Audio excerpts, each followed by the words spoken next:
एक राजा को अपने ऊपर बड़ा अहंकार था।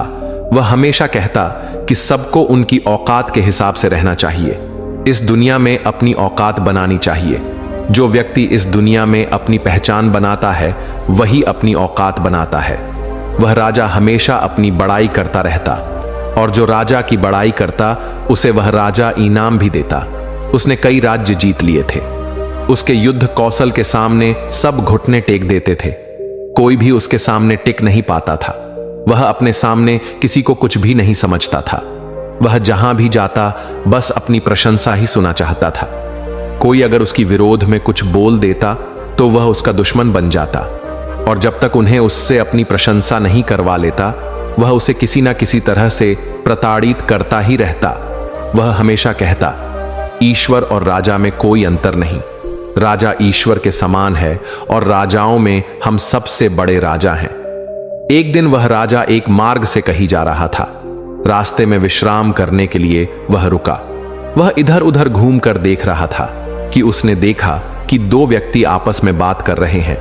पहले व्यक्ति ने कहा, यहां राजा भले ही अपनी प्रशंसा से खुश होता हो, पर सच तो यह है कि इस पूरी दुनिया का एक ही राजा है, वही चक्रवर्ती और वही सम्राट है। उनके जैसा कोई भी नहीं। दूसरे ने कहा, तुम ठीक कहते हो मित्र, उनके जैसा तो कोई है ही नहीं। यह सुनते ही उस राजा के मन को बड़ी चोट पहुंची। उसे समझ नहीं आया कि यह कौन सा राजा है जिसके बारे में वह नहीं जानता।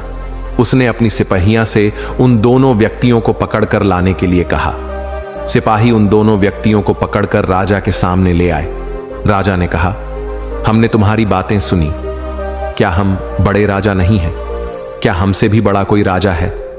जल्दी बताओ, कौन है वो जिसके बारे में तुम बात कर रहे थे? नहीं तो तुम्हें यही के यही मृत्युदंड मिलेगा। पहले व्यक्ति ने कहा, महाराज क्षमा करें, हम तो तथागत गौतम बुद्ध के बारे में बात कर रहे थे। यह सुनकर राजा हंस पड़ा और कहा, अरे तुम उस भिखारी गौतम बुद्ध की बात कर रहे हो। वह कैसे चक्रवर्ती सम्राट हो गया? उसने तो राज्य ही छोड़ दिया और हम सोच रहे थे पता नहीं तुम किसकी बात कर रहे हो।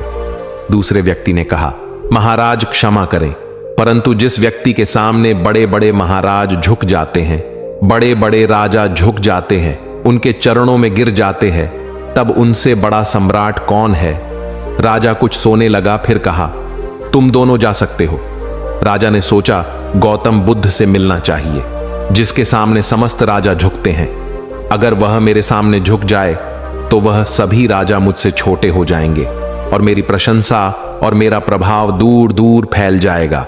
वह बहुत सारा धन लेकर, सेना लेकर तथागत गौतम बुद्ध के पास पहुंचा। गौतम बुद्ध को देखकर उसके भीतर डर उत्पन्न हो गया। उसे लगा जैसे कोई सिंह उसके सामने खड़ा हो। उसने कहा, बुद्ध, मैं आपके लिए उपहार लाया हूं। इतना लाया हूं कि आज तक आपको किसी राजा ने भेंट नहीं किया होगा। आप देखेंगे तो आपकी आंखें खुली की खुली रह जाएगी। आप और आपकी भिक्षुओं के लिए मैं एक बड़ा राज्य ही आपको दे दूंगा। आपकी सारी व्यवस्था, आपका सुख का सारा इंतजाम करा दूंगा। आप बस मेरी प्रशंसा कर दीजिए। इससे मेरा प्रभाव चारों दिशाओं में अधिक से अधिक फैल जाएगा और बाकी सभी राजाओं को उनकी औकात पता चल जाएगी। बुद्ध मुस्कुराए और अपना भिक्षा पात्र आगे करते हुए कहा, मुझे तो उतना ही चाहिए जितना कि मेरे इस भिक्षा पात्र में आ सके, और इस खजाने से मुझे कोई लाभ नहीं। आप अपने इस खजाने को लोगों की भलाई में लगाए। जैसे ही आप लोगों की भलाई करेंगे, सब आपकी प्रशंसा करेंगे। राजा ने कहा, लेकिन बुद्ध, मैं चाहता हूं कि आप मेरी प्रशंसा करें। आप शायद मेरे बारे में ठीक से जानते नहीं हैं। मैं वह राजा हूं जिसने कई राज्य जीत लिए हैं, जिसके रण कौशल का लोहा सब मानते हैं। मैं किसी को भी जीत कर उसे गुलाम बना सकता हूं। कोई मेरी बराबरी का है ही नहीं। बुद्ध ने कहा, अवश्य, मैं तुम्हारी प्रशंसा अवश्य करूंगा, पर इससे पहले तुम्हें मेरे साथ चलना होगा, और वह भी अकेले। बुद्ध और वह राजा एक मार्ग पर चल पड़े। बहुत दूर जाने के बाद बुद्ध राजा को एक स्थान पर लेकर पहुंचे। वहां पर एक व्यक्ति मिट्टी के कीचड़ में लोटपोट हो रहा था। थोड़ी देर बाद वह ध्यान करने बैठ गया। उस व्यक्ति को ध्यान करते देख बुद्ध राजा को लेकर वहीं खड़े हो गए। थोड़ी देर बाद जब उस व्यक्ति ने अपनी आंखें खोली तो वह बुद्ध को अपने समक्ष देखकर खुशी से उछल पड़ा। उसने कहा, बुद्ध, आप कब आए? आपने मुझे आवाज तो दी होती। आप कब से खड़े हैं? आइए बैठिए। बुद्ध विराजमान हो गए। राजा खड़ा रहा। उस व्यक्ति ने राजा को बैठने के लिए कहा। राजा ने कहा, तुम अभी मुझे पहचानते नहीं हो, तुम्हारी इतनी औकात नहीं है कि तुम हमें बैठने के लिए पूछ सको। व्यक्ति ने कहा, कोई बात नहीं महाराज, आप खड़े रह सकते हैं। बुद्ध ने कहा, तुम इस मिट्टी में क्या कर रहे हो? तुमने तो अपनी पूरे शरीर पर मिट्टी लगा रखी है। उस व्यक्ति ने कहा, बुद्ध, यह मिट्टी मुझे मेरी औकात दिखाती है। यह मिट्टी मुझे बताती है कि मैं क्या हूं। मैं अपनी औकात भूल ना जाऊं, इसलिए रोज मैं इस मिट्टी में खेलता हूं, फिर ध्यान करता हूं और फिर बाकी सारे काम करता हूं। राजा ने कहा, मिट्टी किसी की औकात कैसे बता सकती है? व्यक्ति ने कहा, बताती है महाराज। यह मिट्टी ही सबको सबकी औकात बताती है, चाहे कोई राजा हो या कोई गरीब, सबकी औकात यह मिट्टी बताती है। बुद्ध ने कहा, स्पष्ट करके बताओ, तुम क्या कहना चाहते हो? व्यक्ति ने कहा, बुद्ध, मुझे अपने शरीर पर बड़ा अभिमान था, मुझे अपनी सुंदरता पर बहुत घमंड था। कई वर्षों पहले मैं अपने किसी काम से अपना घर छोड़कर दूर चला गया। वहां मैंने किराए पर एक घर लिया। धीरे धीरे समय बीतने के साथ मुझे उसे घर के साथ लगाव हो गया। मुझे ऐसा लगने लगा जैसे वह मेरा ही घर है। परंतु एक दिन घर का मालिक आया और उसने मुझे घर खाली करने के लिए कह दिया। घर से जाते समय मुझे बड़ा दुख हुआ। फिर अचानक मुझे आपकी कही बात याद आ गई, यहां कुछ भी अपना नहीं है। जिन चीजों को तुम अपना समझ बैठे हो वह पहले से ही किसी और की हैं। तब मैंने अपने शरीर को देखा और मुझे यह ज्ञान हुआ कि भले ही मैं शरीर में रह रहा हूं, पर मैं शरीर में किराएदार से ज्यादा कुछ भी नहीं हूं। इसकी धड़कन मेरी नहीं है, इसका रूप मेरा नहीं है, यह मेरे द्वारा बनाया हुआ नहीं है, इसका मलिक मैं नहीं हूं। फिर किसी दिन मुझे शरीर से निकाल दिया जाएगा। फिर मैं क्यों इस शरीर पर अभिमान कर रहा हूं? मैं यहां एक किराएदार हूं। कुछ समय रहकर यह शरीर छोड़कर चला जाऊंगा। मैं इसी बात पर विचार करते हुए जा रहा था। तभी मैंने शमशान में देखा। वहां पर 4 लोग एक गरीब व्यक्ति के शरीर को अर्थी पर रखकर लाए। वह व्यक्ति भूख के कारण मृत्यु को प्राप्त हो गया था। उन्होंने उस व्यक्ति के शरीर को चिता पर रखकर जला दिया। मैं देख ही रहा था कि तभी उस नगर के सबसे बड़े व्यापारी की अर्थी वहां पर आई।